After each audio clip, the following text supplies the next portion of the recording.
Ladies and gentlemen, I think you might have noticed that he's here. Your Excellency, sorry, we can't let you sit there.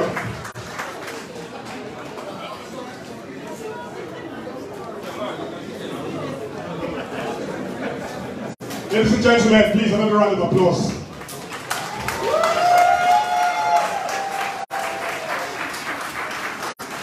Please have a seat, please have a seat. We're not here to stand on ceremony. Can I just say that there's a certain difference, you know, the Nigerian dignitary comes in late, and there's a certain attitude. When our dignitary comes in with profuse apologies and humility, it means a bit of a change, and something of a refreshing change. Can I ask that we sit? We sit. I promise you there will be ample opportunity for photograph. I presume it's not my photograph you're taking, so trust me, I shall soon keep quiet and allow him his advantage for you to take as many as you want. But it would be better if we sat down. If we do not sit down, we will not start. Thank you. Thank you. And can we clear the walkways? Can we please clear the walkways? You don't give too many people. You give to them. Thank you very much. My name is Ezenia Ogonabo Ed Emeka Ikazo. I was invited to moderate this evening's conversation, but having discussed modalities with the organizers of this event, it was clear that what was important was to listen to the guest of honor, speak to us, myself inclusive. I'm an historian, a lawyer, and a journalist. I have, about a week and a half ago, I made clear to friends, I said, I have no interest in Nigerian politics. I am not a member of any Nigerian political party.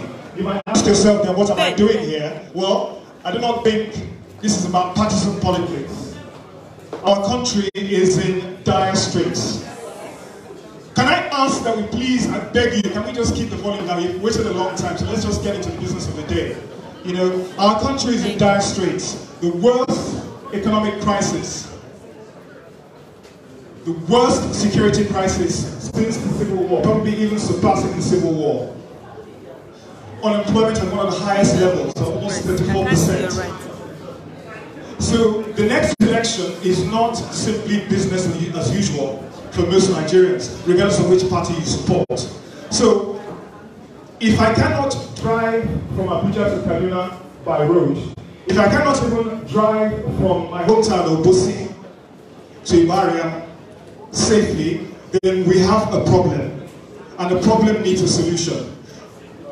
Mr. Obi presented himself as a man with solutions and has built a movement, a genuine movement based on those who actually believe in his integrity, his honesty, and who also, were moved by the fact that for once we had a man who did not pretend it was business as usual or as the zero-sum game, which has been the hallmark of Nigerian politics right from even before the First Republic, right from 1951. I don't need to tell you too much about the man himself. You know, he's a governor, he was the governor of my state, Anambra State. What I would say is that in 1979, anybody who drove down from Niger Bridge, the first thing that you witnessed were those filthy ribbons of disused plastic on Opiweka, all the way through. The chaos, the dirt, the filth, the crime. Whatever we say, he will have his critics, every politician will have his critics, every administrator will have his critics or her critics. But what we can say for certain is that by the time he ended his tenure, he left the state better than he met it. I am not his spokesman. Thank you. I am not a member of his party. But then, I am a Nigerian. I am a citizen of Anambra State. But then, Mr. Obi is not here to trumpet the Anambra message. Nigeria consists of more than just Anambra State, so it poses greater challenges. Challenges that he has presented himself to confront. Challenges that confront every Nigerian, over 200 million people needing an answer. Needing an answer, because certainly we cannot continue the way we are at present. We just cannot continue. Mr. Obi, if you're still here, Your Excellency, I know you're in demand, but we're going to have to. There's a room full of close to 400 people who have come here to hear your message. Mr. Bill, my questions to him are going to be very simple. You've got a mountain to climb. What are you offering? Before you can solve a problem, you have to know what the problem is. You have to know the parameters of the problem. So I hope that Mr. Obi shall be considering that, because of what telling us, because we know what we confront on a micro basis, on a macro basis, but he will tell us what his plan is. Many of you here are undecided voters. Many of you, and you have every right to be.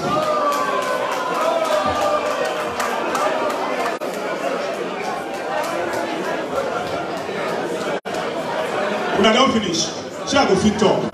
Well, whether you're undecided or not, it is. Can I finish? Thank you. Mr. Obi will tell us what his plans are. Mr. Obi will show us the way forward. If you're not convinced, if you were not convinced before, it is his duty to convince us, and I know that he will. Ladies and gentlemen, I give you Mr. Peter Gregory Obi, Commander of the Order of Nigeria.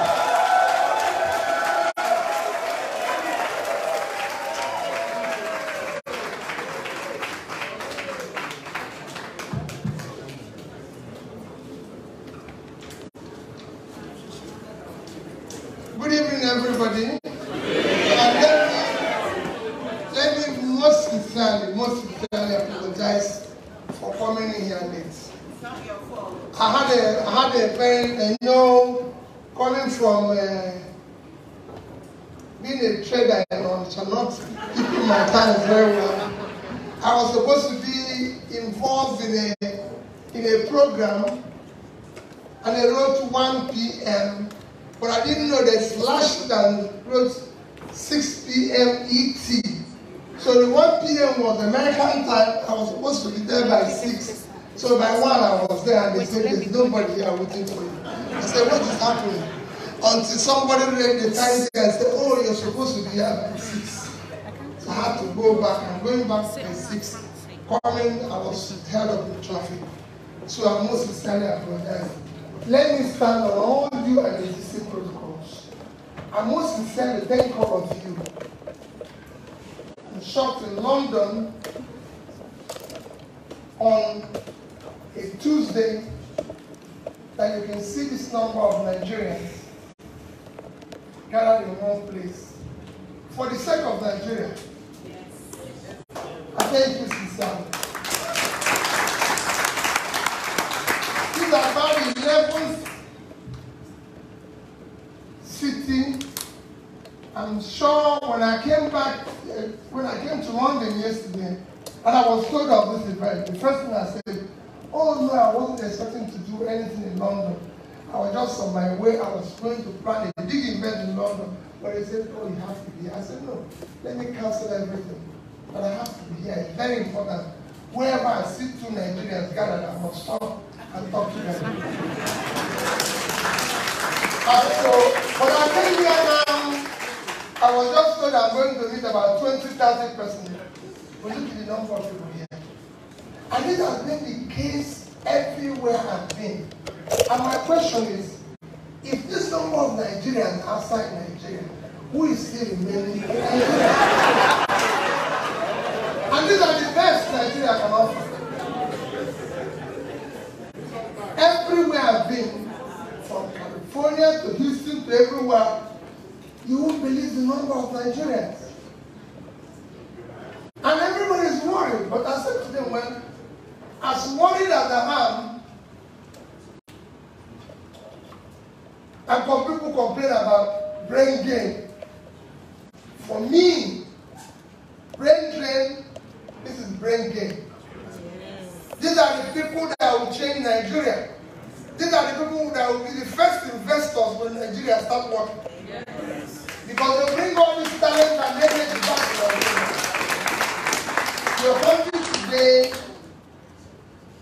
I'm not campaigning, and I wish all my team were here. We're not campaigning for the position to be president of Nigeria. I'm trying to lead a movement to take back our country.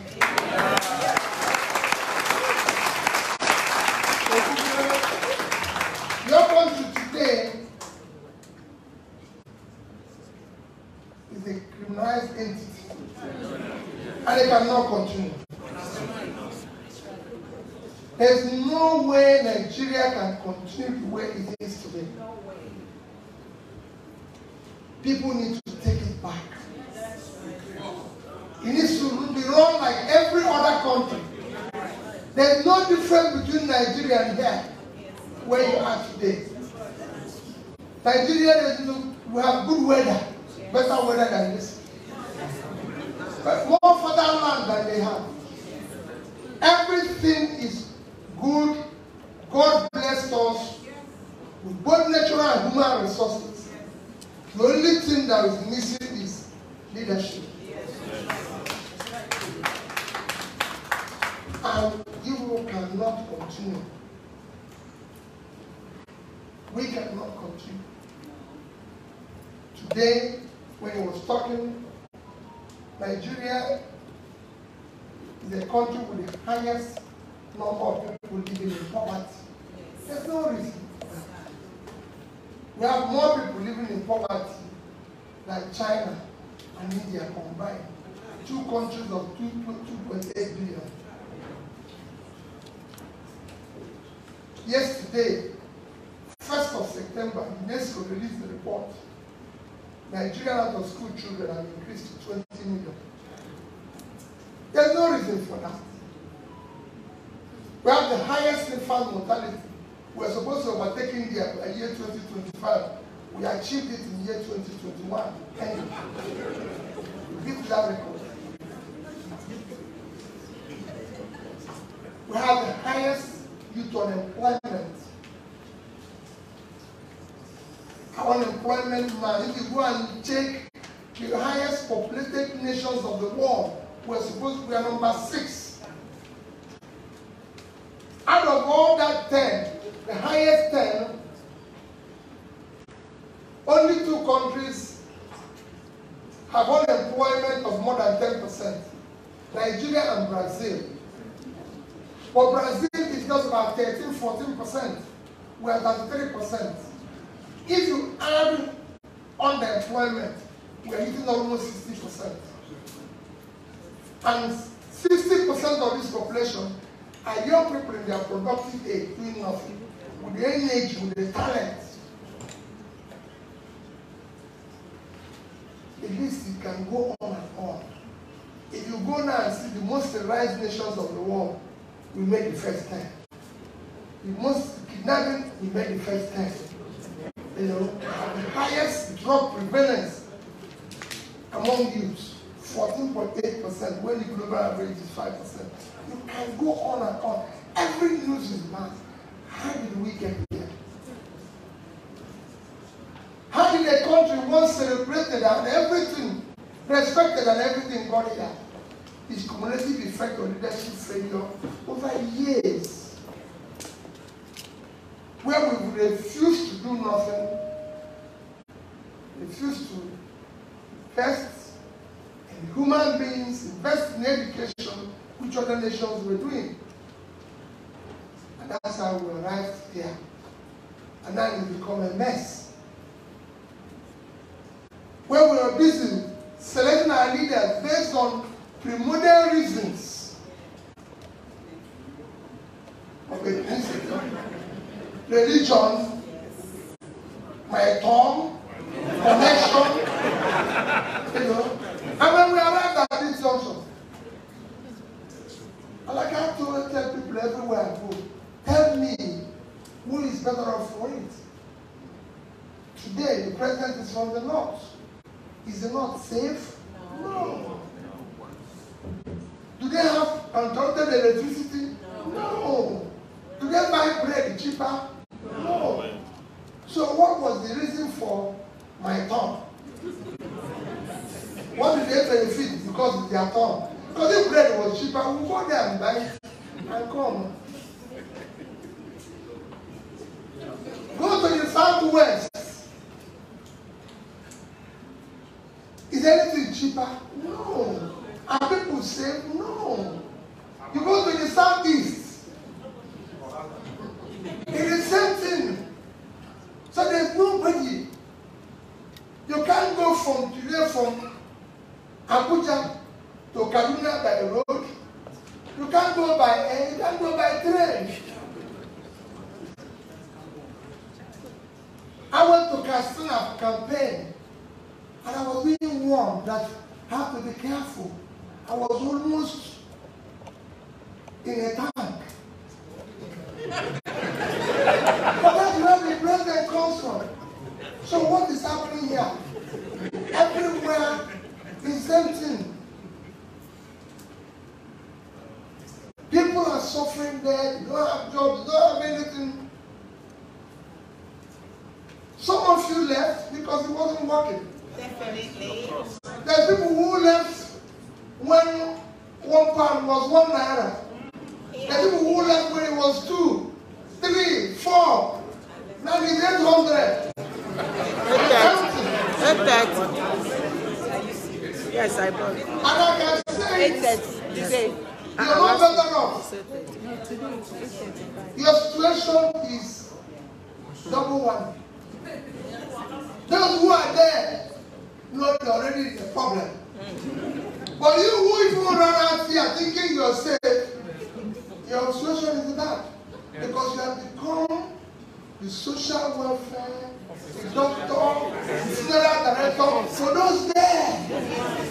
Every morning you receive 10 calls, 11 is problem. Yes. All right. And you can't abandon them. No. So your situation is equally bad. Because you'll be asking, how are you? Well, I tell you, oh, this person have jumped into well. The other one has died. The other one broke his leg. The other one, where you're working, you're confused. Because people can be doing well and you're happy. No. So you have a problem. So fixing it is a problem. Yes. Because if it's working, you can have peace. If it's working, you can be rest assured. Nigerians used to, what you used to hear in the past, oh, we are coming for holidays. Oh, we are coming for, so you see them and you're happy. But now, even to go and bury the night is difficult. You bring money because you go by a soup now. The last day I went, the children of the person went in soup. And I was the only person physically present. You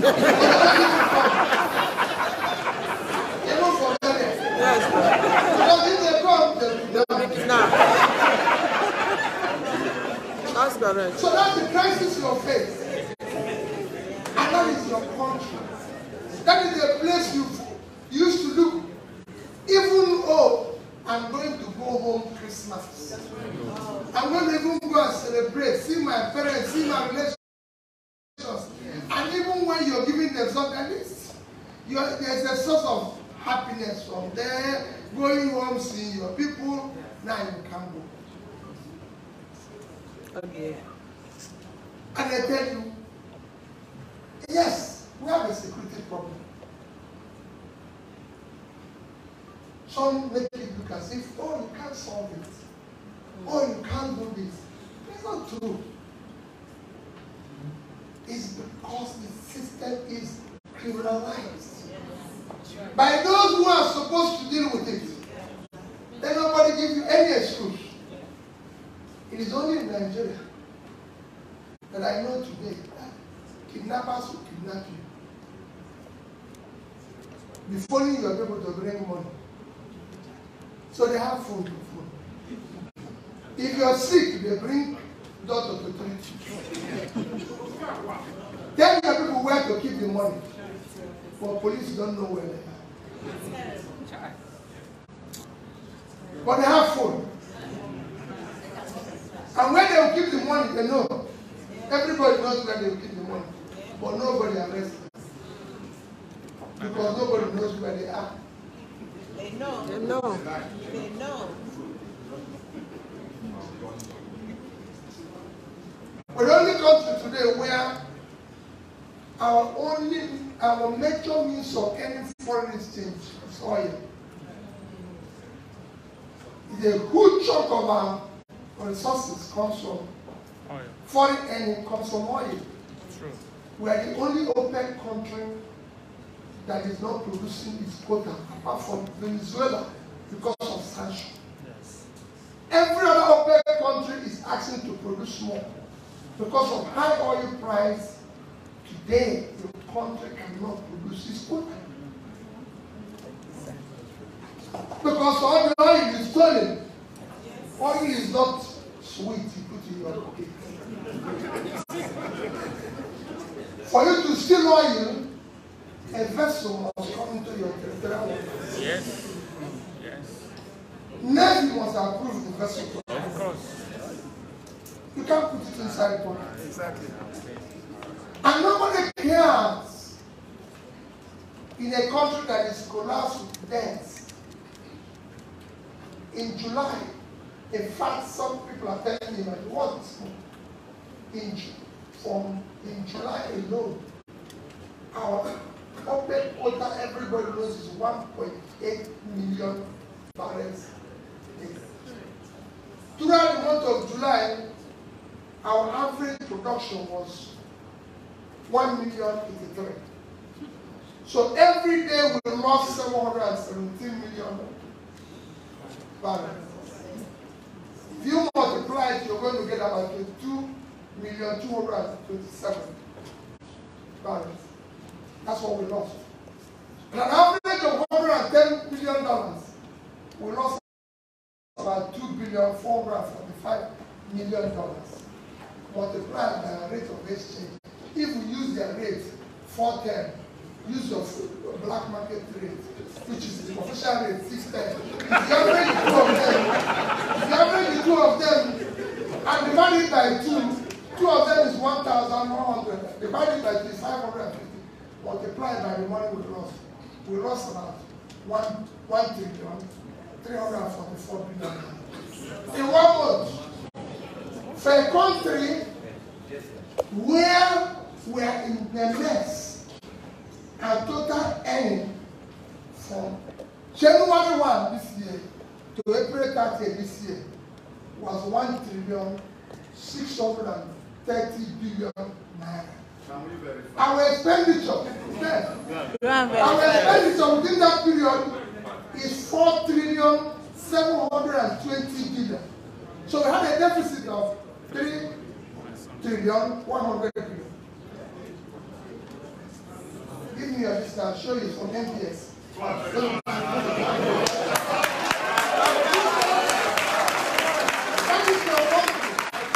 look at the amount of deficit we have. Look at the amount of deficit we have. In four months, 3,100,000,000. Even our debt servicing within that period have now moved to 1,940,000,000,000. It was 310 billion more. And yet, 310 billion more. And yet, we are losing this amount every month in stolen money. And nobody cares. And they say, oil is being stolen. By who? How? And it goes on and on. You see the rascality that is everywhere. Snake. And nobody cares. Nobody cares. Nobody bothers. The amount we lost in 1 month is enough to settle all the asphalt that everybody is looking for. And they go back to school. And all they ask is fix the school infrastructure. Make the place conducive for education. In a place that is celebrated. And have Nigerians and pass through that system that is being celebrated all over the world.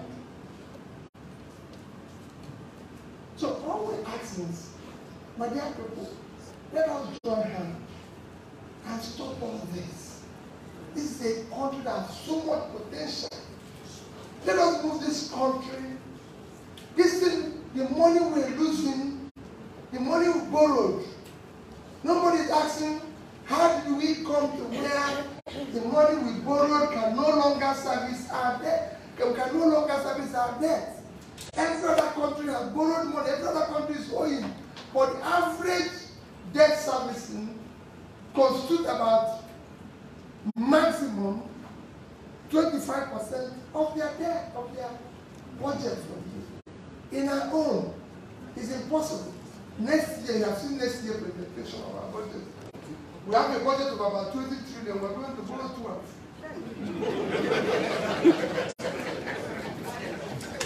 Because it's a sharing country. Nobody's producing anything. The entire country is not producing anything. All we do is to share the little thing we have. And nobody cares. So I'm begging Nigerians to come. Let us take back our country. We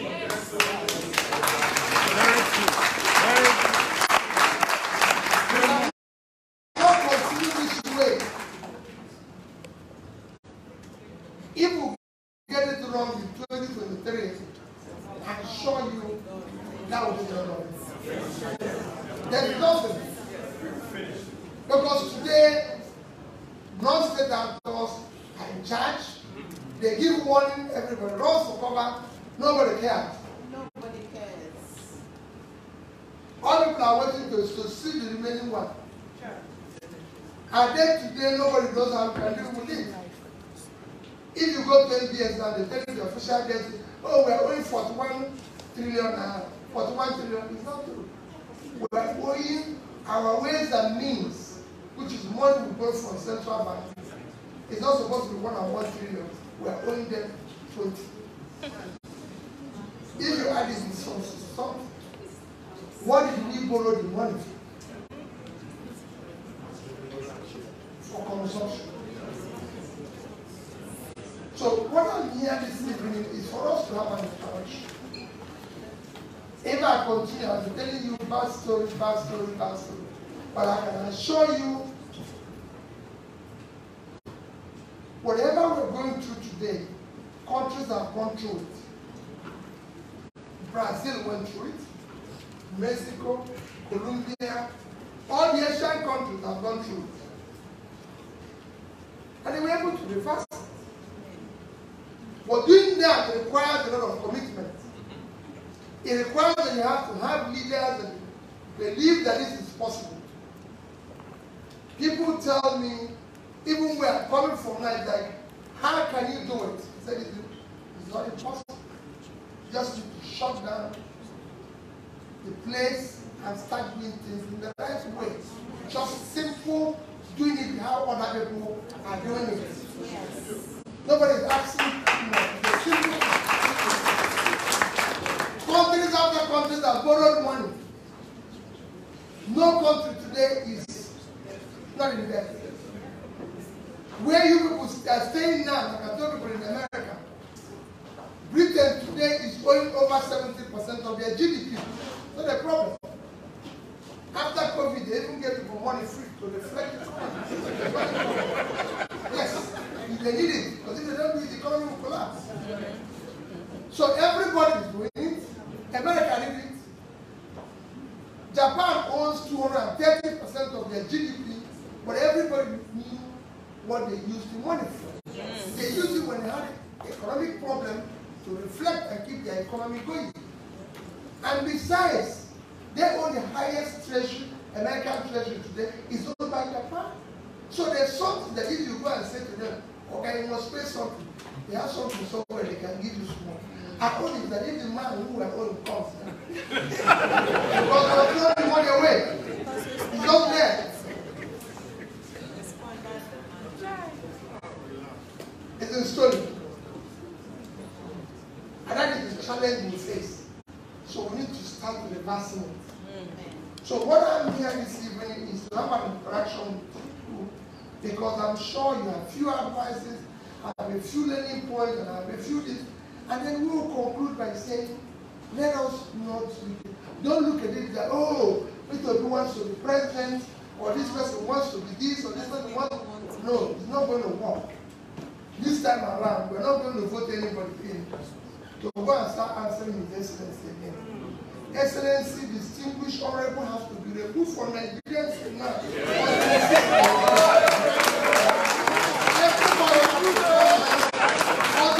That's what. So every 24 we must get it to work, and it can work. It is not rocket science. It can work. There's nothing in it. We have to now get people who are serious. Nigeria cannot generate power in 20 years. How can? What is the power generation and distribution? A country of 200 million people, we're generating 4,000 megawatts of electricity. 200 million. And that's what the entire Nigeria lives on. And it's the biggest economy in Africa.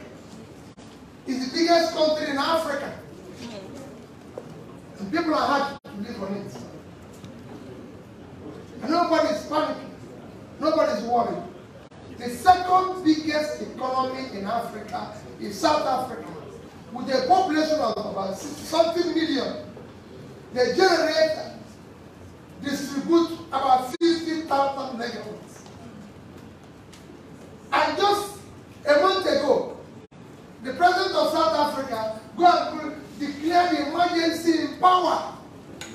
He said they don't have enough power, so they declared the emergency and authorized that anybody or corporation can generate as much as 100 megawatts without license. Somebody with 50,000 declared the emergency.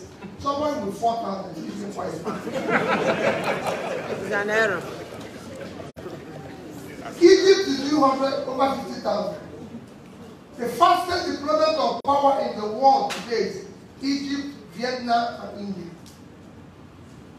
These three countries have doubled their power generation in the past 5 years, between 2015 and 2021. That means I went to Egypt. I went to the power plant. I went to those who build it. I went to those who finance it. And I didn't see anything. Why? And the company was working in Nigeria. And I kept asking them, if you did this in Egypt, why didn't you do it in Nigeria? What happened? They kept quiet.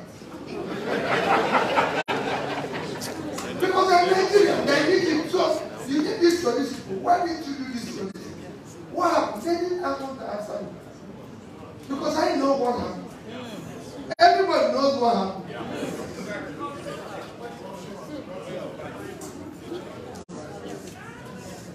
So you are the one answering, not me. But that's where we are. For how long are we going to be in this situation? For how long? We can't continue.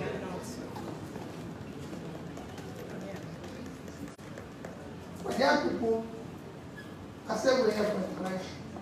So I want to listen to you. I want to see your questions. So I know, take note and everything. I will conclude. Once again, I thank you for this evening. Please, for the sake of the children, for the sake, go to your house. And most of you are parents.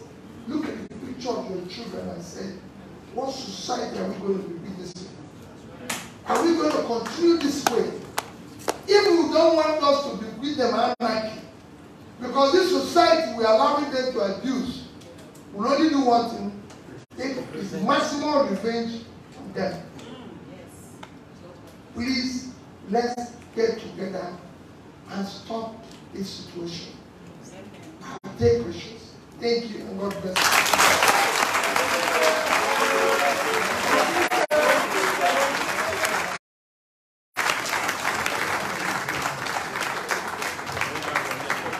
So we're going to take questions now. Let me start with you, sir. We'll bring the microphone to you. I'd like you to tell us your name and your question, but please keep it as brief as possible because we've got a full house. Keep your questions brief. Thank you. Thank you very much. We So much appreciate you, His Excellency. I'm going to remove his now, but Mr. Peter Obi from the President is late straight away. Thank you. We're glad to have you. My name is Dr. Michael Chukwujeku. I'm an expert of sustainable development, teaching in Northern South University. I'm an architect by profession. The coordinator of Rescue Nigeria. And also,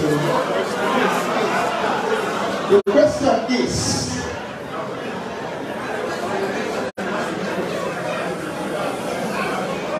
if you keep quiet, he can ask his question. Thank you. The question is, thank you very much.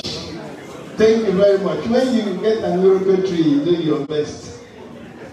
His Excellency, having referred to many countries, and you made a very strong point. You see, things are happening, and the people doing this, they have phone. Still, we can't trace who they are. Is there any way we want to employ some digital surveillance and technology in monitoring activities in Nigeria? For example, in Abu Dhabi, if anybody makes a call, you will know who made the call at the time he made the call. And we can use it to trace. Thank you very much.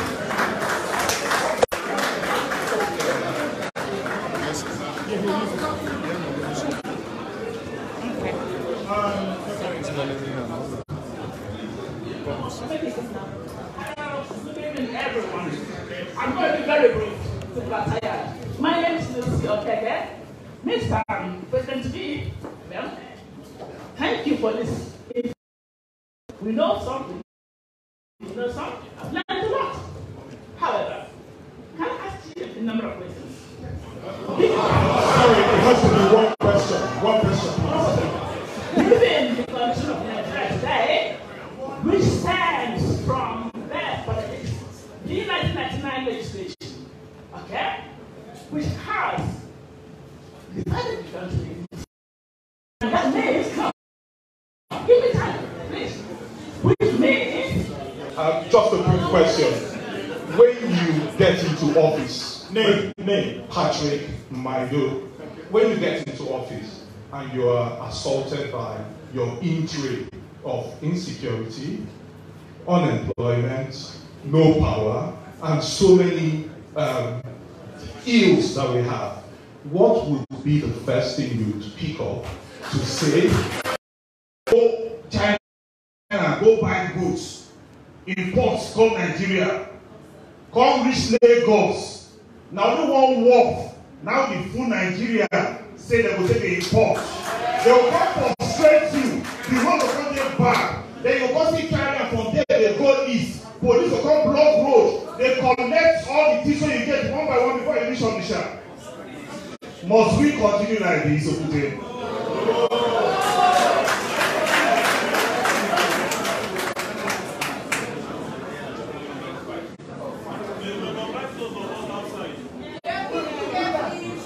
Please, can we keep it down? I beg you, so we can hear the questions. We'll get to you. Thank you. Please.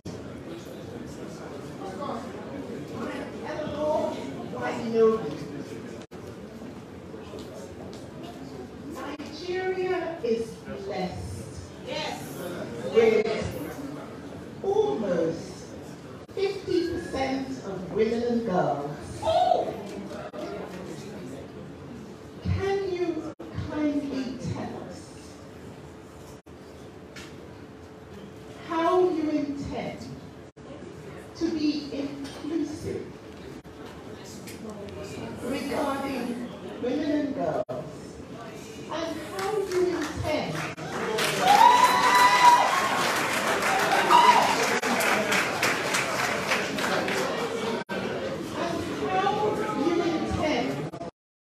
protect women and girls from the pervasive violence that they undergo. A situation where 1 in 3 women and girls have been violated in one way or the other.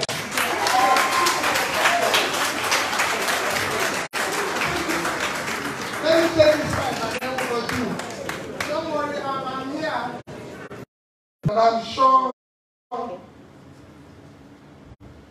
that if I'm involved, nobody will get away with this issue of sexual abuse, rape, or any form of current violence against women. Child like I said, we have to have adequate laws to punish people that do the wrong thing. And it's a critical component of what we must do as a nation to make the nation work. I have a daughter, so I know I don't want to. I talked about work this evening. Nigeria have all it takes to earn huge living from a sports system. But because some people live up to confusion, they will not allow it. Just like they would allow Nigeria to be opened up. And I assure you, that situation will change. I don't need that. Of course, you know everything I work, I know very well. I'm a trainer. So that's why I wouldn't even bother. There will be a total change. Nobody will. So talk about what is my first priority? What is the second? What is the third? We are going to deal with about 1, 2, 3, 4 simultaneously, but number one is security. Yes. The first thing, you cannot attract both local and foreign investment because of insecurity. So you need to deal with it immediately. Follow closely with that is law and order. These two intangible assets are critical in a society. A society must be secured. You must be sure that if you do the wrong thing, you face the consequences of the law.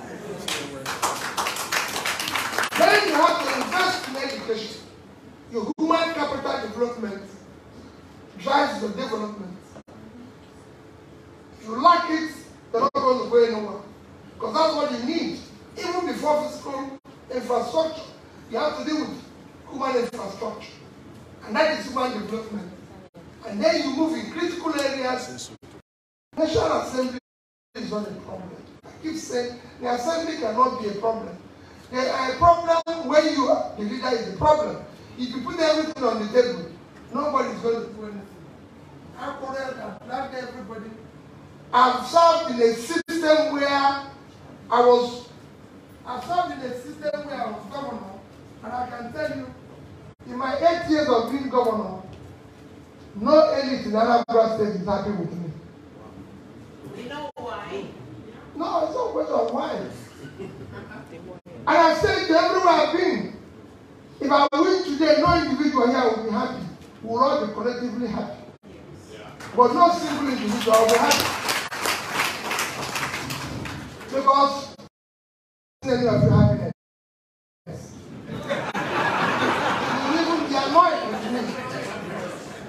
But I assure you that the country will work. So I got to govern the place where I was quarreling with everybody. But it was working. So don't worry about National Assembly. That is not my worry. National Assembly is not safe. They want security. Because they even want to go to their constituency safely. They want to see light.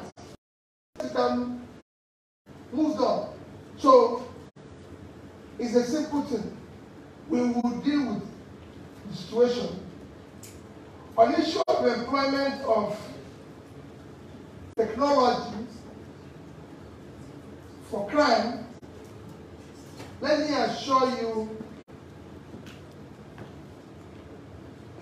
I don't know how. We need to give the entire security architecture. The technology is there. Don't think they don't have machine. They have all those things. Today. Everything is there. I don't want to say anything. Why can't we have state police? The reason is that people don't want to, they know that if you put all this in place, there will be security. As governor, I have community police. I paid every community security system from my office. Bought every community vehicle for security. Why can't we do it for the nation? It's simple as everything. I'm not saying you're going to solve it overnight, but it's something you can tackle head on. Before, in Washington, in New York yesterday, somebody asked me, he said, Ms. Benevon sent me this, and he said that you said she should not have circulated it. I said yes. She wrote a beautiful article. Stinginess as a brilliant strategy. Because she used to complain to me. She used to complain to me about being stingy. Until I started using the money to pay off gratuity, pension, everything. And he started asking me, where are you getting the money? I said, it was not money that I cut off. So we're using properly. That's what we use to fund education. That's how we move education from the 6 number 1.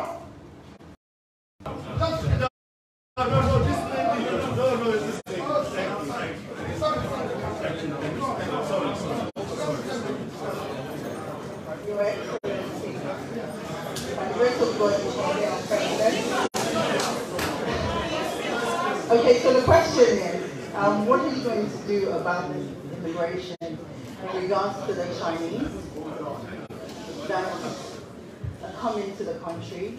They set up manufacturing facilities all over the place, and they don't employ fellow Nigerians. They just keep it to themselves, and they do a lot of illegal stuff. So they come in container loads come in with immigrants of Chinese.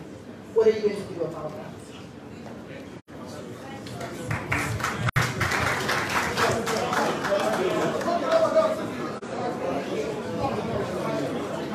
Your Excellency, we see a positive vision for Nigeria, and I believe that's what has driven many of us here. For those of us rooting for you, one question I think keeps coming up, even in conversations with my friends, family, and all of that is, with the wealth the PDP and APC had in terms of penetration in the local areas, how do you intend to overcome that so that Labour Party turns out victorious?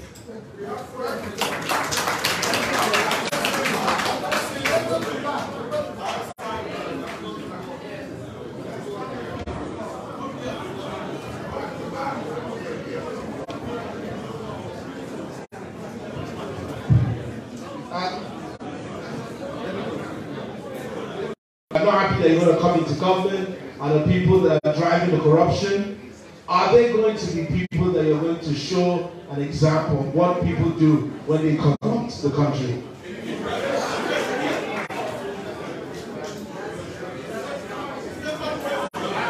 A female person.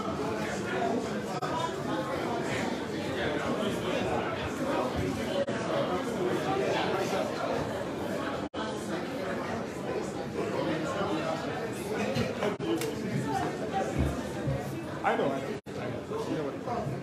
Yeah, Our Excellency. My name is Chukwuemeka Benjamin. My question, I think last man just asked my question, but I still want to have a please, how you going to battle or tackle or fight with this cabal and we have that as well? How you going to battle with them? Because that is another important issue. Thank you. Both of them, like I said, similar question, but you want me to go in and use some people as an example. And he wants me to battle, how am I going to battle the cabal? Let me tell you, I've said it and I'm very clear. Those who think about yesterday and today will miss tomorrow. I'm not going to spend my energy looking for them. We put a system that will help us to find out what happened in the past. And if we do,